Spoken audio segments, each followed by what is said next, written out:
Paul, what did you think of the president's response at this point to you this morning on Truth Social?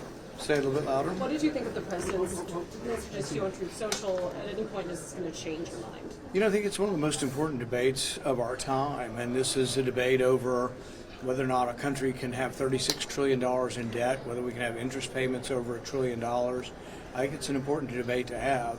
I don't make it personal at all. I like the president, supported the president. In fact, I'm for the tax cuts. I am for a lot of the bill.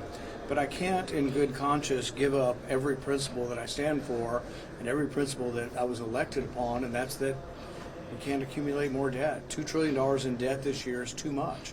If you're going to borrow $5 trillion, it means they're going to get to that limit within the next year or two. They're planning on spending $5 trillion they don't have, and I'm just not for that. But there is a way around all of this. They could get my vote, and I could vote for the package if they take out the debt ceiling and vote on that separately. Senator, he says that you don't understand the bill and that you love to vote no. Well, I would say that's not actually true. I would say that I've been pretty consistent in my time in the Senate at being opposed to deficit spending.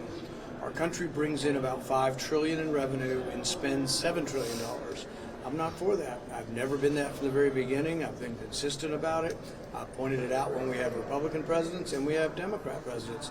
So really there is no change in this, and it has nothing to do with wanting to vote no. In fact, I'm giving them an opportunity to vote yes.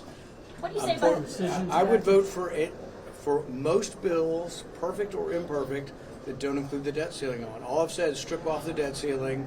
The debt ceiling is a day of shame when the people for big government come down to the well of the Senate or the House and they vote for the debt because they're the ones who vote for the spending. I don't vote for the spending. I want less spending. I want less debt, and I'm not going to vote to expand it $5 trillion.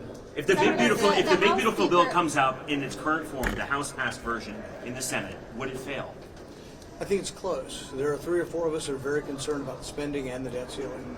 What do you think about the president saying that you don't have to... The House Speaker has said that this doesn't add to the deficit. CBO says that it does. What do he and the president must understand about this bill?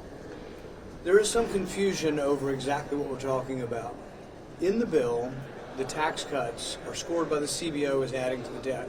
I actually don't accept that. I am fine with the tax cuts. I think the tax cuts will pay for themselves, and in many ways the tax cuts have already been instituted. So I accept those arguments. The reason why the debt is going to increase and why the bill allows the debt to increase is that it increases the debt ceiling $5 trillion. It's the largest increase in the debt ceiling ever, and they will say, well, it doesn't spend any money. It's not really adding to the debt. They will get to their $5 trillion limit. The question is sooner or later.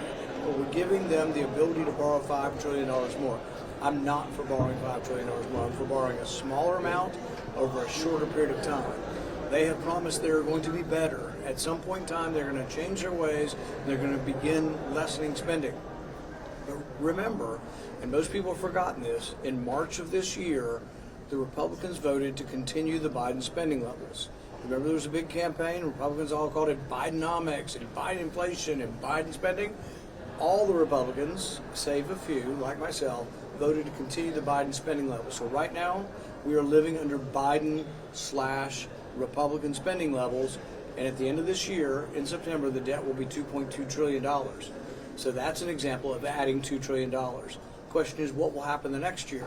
Well, they're telling me they want to borrow $5 trillion for over a 2-year period. That means they're planning on spending more than $2 trillion that they don't have the following year. So I'm just not for that. What is your take on any potential deal with Iran? Say one more time. What is your take on any potential deal with Iran?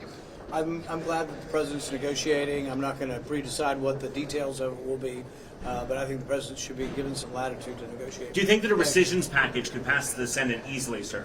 It should. Thank you.